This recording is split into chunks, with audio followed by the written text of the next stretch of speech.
Baik, bismillahirrahmanirrahim. Assalamualaikum warahmatullahi wabarakatuh. Hamdan wa syukranillah, salatan wassalamu ala rasulillah amma ba'du. Yang berbahagia, teman-temanku penyuka buku dimanapun berada. Pada kesempatan kali ini saya akan menambah playlist lagi literasi pustaka. Karena dengan berbuku kita bisa meraup banyak ilmu pengetahuan. Dan ilmu pengetahuan itu berfungsi untuk tentunya menjadi orang yang semakin tawaduk dan takut kepada Allah Subhanahu wa taala. Karena al-ilmu qabla amal. Al-ilmu qabla mm, al-qaul wal amal. Jadi ilmu itu adalah pemimpin.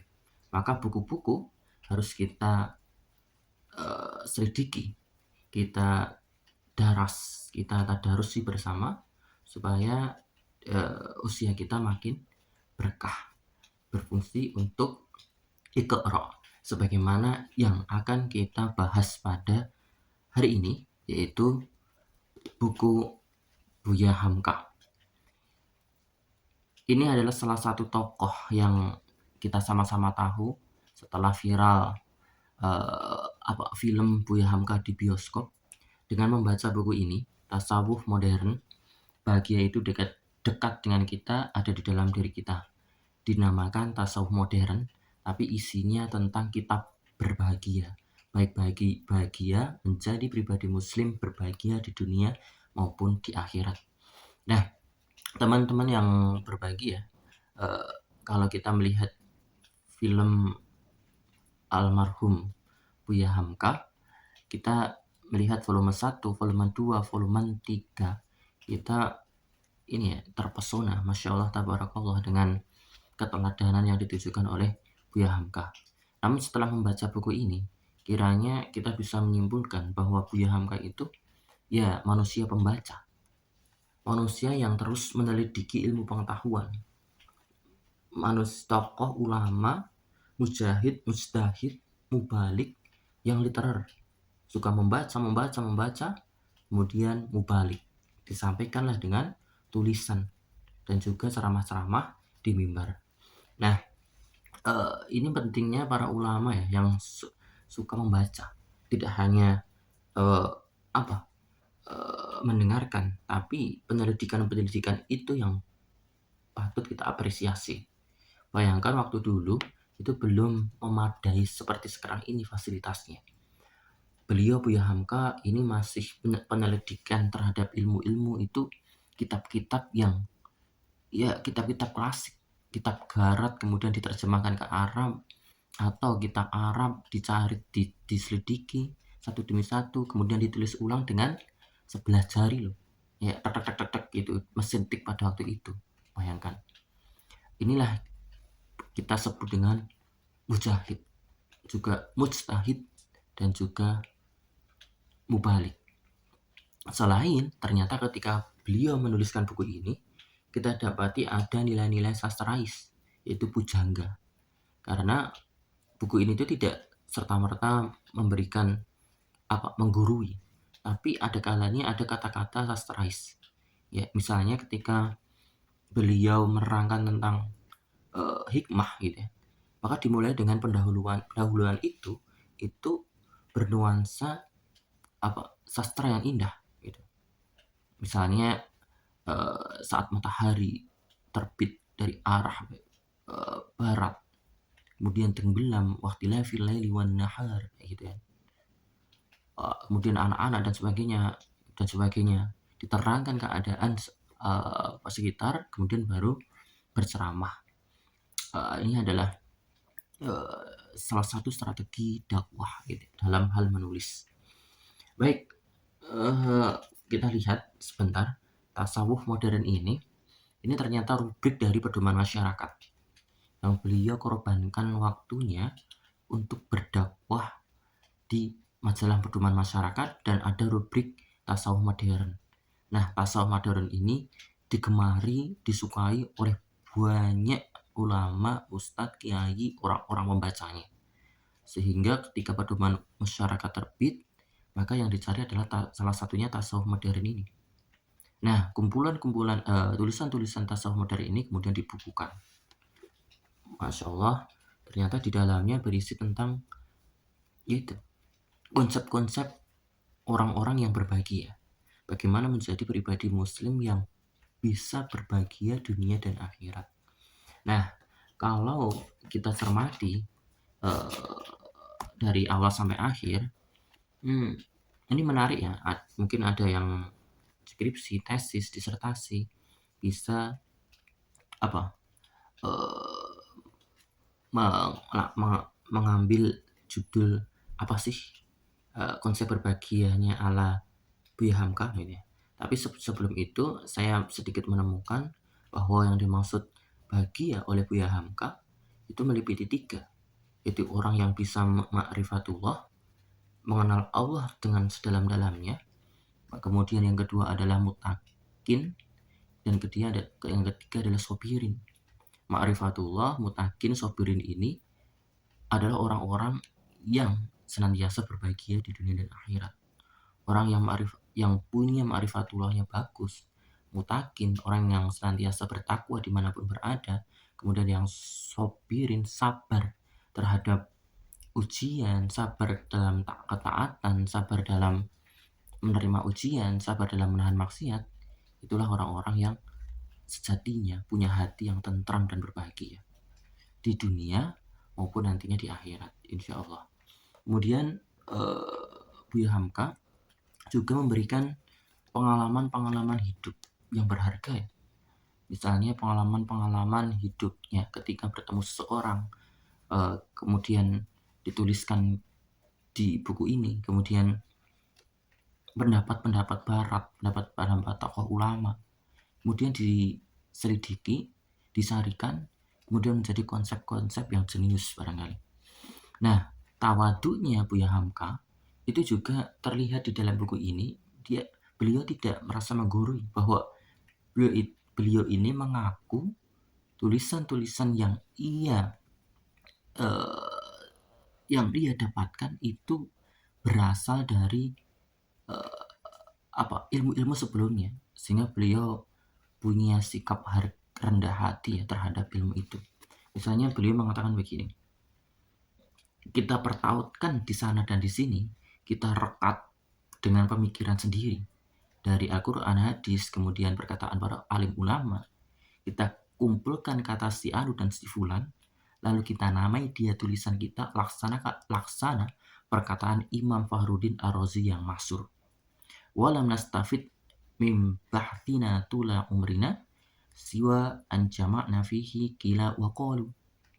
Tidaklah ada yang kita dapatkan selama umur kita ini selain dari mengumpulkan kata si fulan dan si anu. Artinya, beliau ini mengumpulkan, mempertautkan, menganalisis, menyelidiki, kemudian terciptalah karya buku tasawuf modern ini.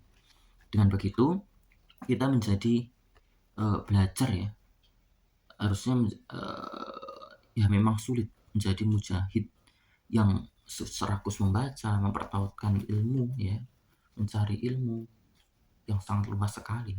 Semakin kita cari, semakin kita geluti perdalam ilmu itu, maka kita akan menjadi semakin tawadhu.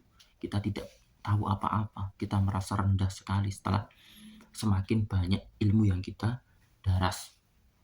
Kemudian beliau juga menyebutkan begini, di sini, jadi membaca buku tasawuf modern ini tuh sama saja bukan ringkasan ya,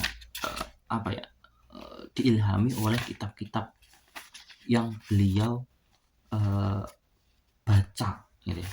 Kitab-kitab ulama klasik yang beliau daras ya. Misalnya buku-buku itu kitab Ihya Ulumuddin, Arba'in fi Usulidin, Bidayah Al-Hidayah, Minhajul Abidin, karangan Al-Ghazali, Mau'idatul Mu'minin, kemudian juga ringkasan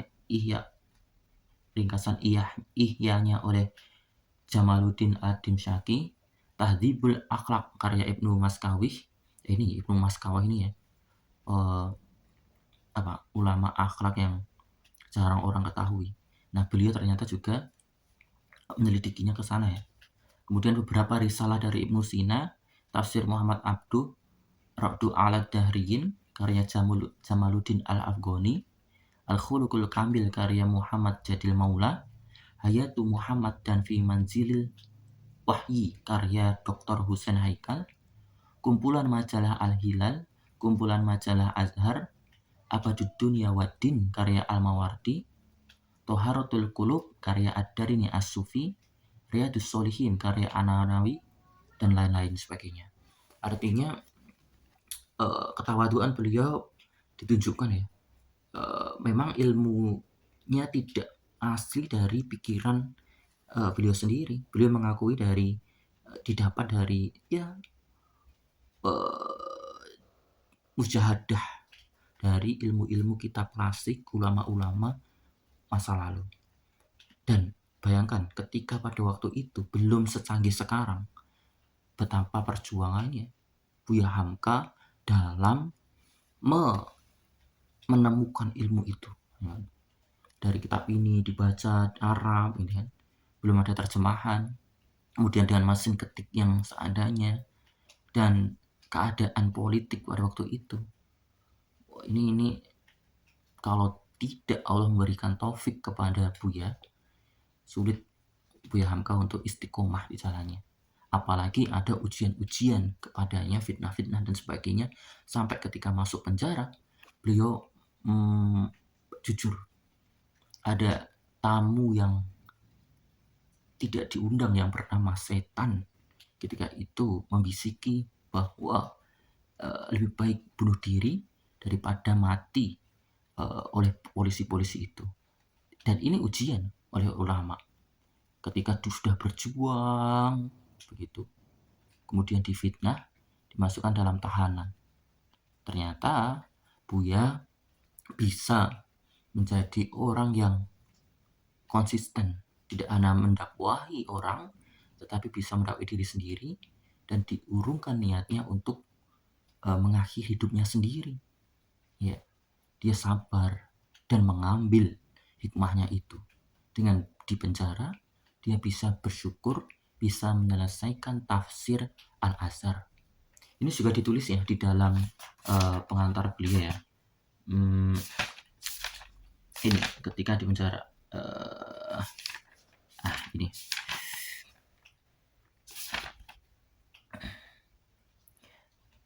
Alhamdulillah, iman saya menang. Ya, beliau juga sering menyampaikan di buku ini, hidup itu bukan soal benar dan salah ya, tapi menang dan kalah. Apakah menang diganggu oleh setan ataukah kalah? Ya. Alhamdulillah, iman saya menang. Saya berkata kepada diriku, kalau engkau mati membunuh diri karena tidak tahan dengan penderitaan batin ini, mereka yang menganiaya itu, niscaya akan menyusun pula berita indah mengenai kematianku. Engkau kedapatan membunuh diri dalam kamar karena merasa malu setelah polisi mengeluarkan beberapa bukti atas pengkhianatan. Maka hancurlah nama yang telah engkau modali dengan segala penderitaan, keringat, dan air mata sejak berpuluh-puluh tahun. Dan ada orang yang berkata, dengan bukunya Tasawuf Modern, dia menyeru orang agar sabar, tabah, teguh hati, berbahagia bila menderita satu percobaan Tuhan. Orang yang membaca bukunya itu semuanya selamat karena nasihatnya, sedang dirinya sendiri memilih jalan yang sesat. Pembaca bukunya masuk surga karena bimbingannya, dan di akhir hayatnya memilih neraka. Nah, ini misalnya kalau beliau itu kalah dan mengakhiri hidupnya di penjara, dia bisa membuat pembacanya itu menjadi orang yang selamat, tapi ketika bunuh diri dia menjadi orang yang menderita di neraka. Gitu. Maka syukur alhamdulillah, perdayaan setan itu kalah dan dia pun mundur. Saya menang. Gitu. Ini manusiawi sekali ya, ketika kita itu diuji ya dengan begitu ya, dikatakan pengkhianat ya, sampai beliau itu sangat mau marah gitu tapi ditahan-tahan ya, pengkhianat negara, tapi beliau dengan perjuangan yang begitunya, pada akhirnya malah dikasih stigma pengkhianat. Tapi pada akhirnya kita yang di generasi setelahnya memberikan doa kepada beliau. Allahumma firlahu warhamhu wa'afi wa'fu anhu. Kemudian paling bagus lagi adalah ditutup buku ini dengan munajat yang sastrais. Misalnya begini. Ya Rob, dosa yang aku kerjakan amat kecil bila dibandingkan dengan besarnya ampunanmu. Kalau engkau hendak mencelakakanku, gelap jalan yang aku tempuh. Artinya munajat ilahi yang menjadi penutup dalam buku ini itu menandakan bahwa beliau itu selain ulama juga bujangga ya. Bayangkan ketika kita ada anak kecil meminta sesuatu dari kita dengan kata-kata yang indah. Bagaimana kalau kita nggak kelepek-kelepek atau perempuan ya mendapatkan gombalan-gombalan yang sangat indah, gimana dia tidak menerima cinta itu ya setelah berkata-kata yang indah ini. Sama dengan Allah, bila kita berdoa dengan yang diajarkan oleh Buya Hamka ini, yaitu merundu, merendah, kemudian merengek dengan kata-kata yang susunan kata-kata yang indah gitu ya, maka besar kemungkinan Allah akan mengabulkan munajat kita. Maka diakhiri dengan doa untuk kaum muslimin. Ya Rob, salawat dan salam atas Nabi Muhammad SAW, Nabi yang menyeru manusia supaya berlindung kepada agama yang membawa bahagia. Ya Rob, engkaulah bahagia dan dari engkaulah segenap bahagia.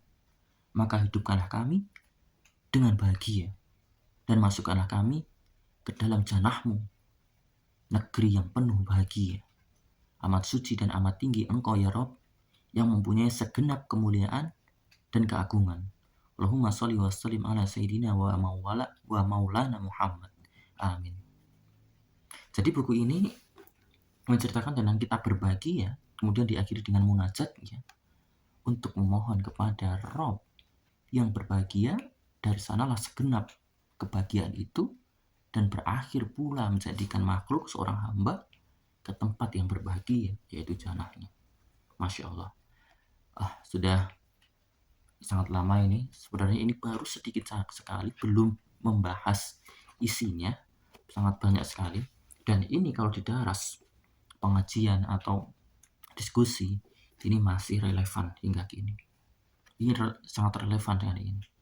Maka kitab tasawuf modern yang berisi tentang konsep-konsep kebahagiaan di dunia dan akhirat ini sangat penting untuk teman-teman baca, sehingga menjadikan kita orang-orang yang berbahagia dunia dan akhirat. Rabbana atina fid dunya hasanah wa fil akhirati hasanah wa qina adzabannar. Wallahu a'lam bishawab. Wassalamualaikum warahmatullahi wabarakatuh.